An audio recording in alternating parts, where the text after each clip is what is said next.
Сабақтың тақырыбы арқы фон мен ойын кейіпкерлері. Оқу мақсаты ойынның арқы фонын құру. Сонымен балалар, бүгін біз сабақта фондармен жұмыс жасаймыз. Фон сурет немесе мәтіннің артында орналастырылған түс немесе кескін. Фонның түрлері. Фонның екі түрін беруге болады екен. Бір түспен толық бояу, мысалы тереземіз қызыл түске толық бояулы.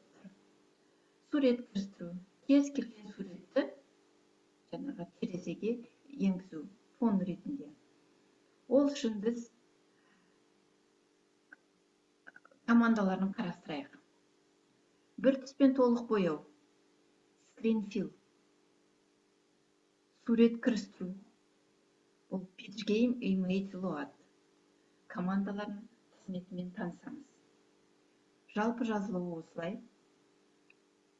Енді мысал ретінде қарастыратын болсақ, бір түспен толық бояу, терезені қызыл түске бояу үшін screen fill 255-те 00. Бұл RGB түстер моделіндегі қызыл түсті береді. Ол үшін программасын қарастырайық.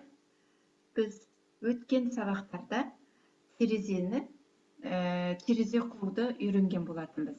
Pitch game display set mode 600-400.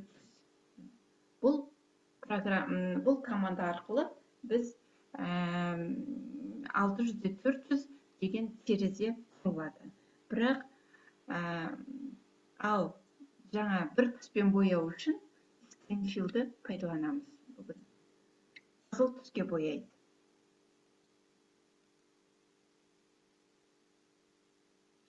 Міне қарап отырсаңыздар, біздің тереземіз қызыл түске боялды.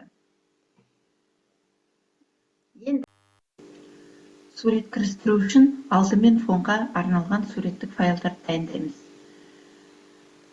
Қыстың суреті бейнеленген графикалық редакторда салынған файл керекті бумамызға сақтап қоямыз. Оны біз фон 1 BMP форматында сақталынды. Сурет кірістіру үшін керекті командаларды қарастырайық. Фондық суретті жүктеу үшін pitch game image load командасын пайдаланамыз. Фонның суретін экранның дәл ортасына орналастыру үшін get rect пайдаланамыз командасын.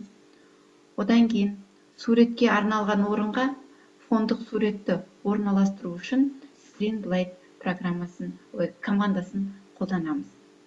Мысалда қарастырып көрейік. Өзіміздің тереземіз өлшемі 600-400, мына жол соны білдіреді. Келесі фон орналастыру үшін бағанағы суретіміз бар болатын. Естеріңізде болса, фон 1 BMP форматындағы графикалық форматтағы қыстың бейнесі. Оны жазылу жолы жаздық. Одан кейін келесі жол жаңағы суретіміз қай жерден бастап орналасу керек. Одан кейін жаңағы суретке арналған орынға жаңағы біздің фондық суретімізді орналастырады. Screen blade. Енді осы программаны орындауға жіберіп көрейік.